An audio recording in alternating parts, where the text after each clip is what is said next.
Biz bugün ağamыздың туған күніне ойнайтын жерге келдік.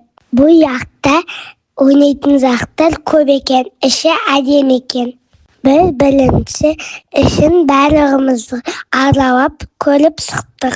Көптеген ойыншықтарды ұтып алуға болады екен. Біз осы ойынды ойнап көрдік, бірақ жеңемедік. Біз келесі болып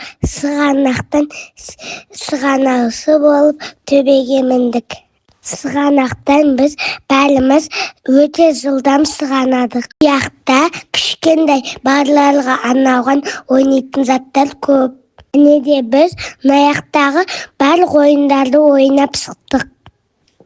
Біз атқа да міндік. Бұл ат өте көңілді екен. Сосын ағамыз төбеге мініп сығанады. Ол қорықпайды, біздің аға мықты. Және де біз балонды алып жоғарыға көтеріліп, сосын ол күшті екен. Ол жақтан біз сығанадық, ол басқаша екен. Біз тамақтануға бардық. Бірінші біз чикен фри жедік. Сосын біздің пиццамыз да келді.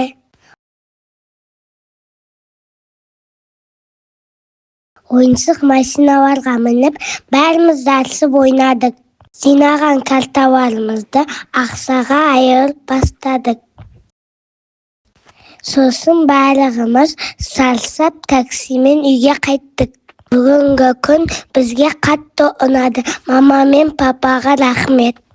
Сіздерге де рахмет. Лайк басып, комментарий жазып кетіңіз. Всем пока!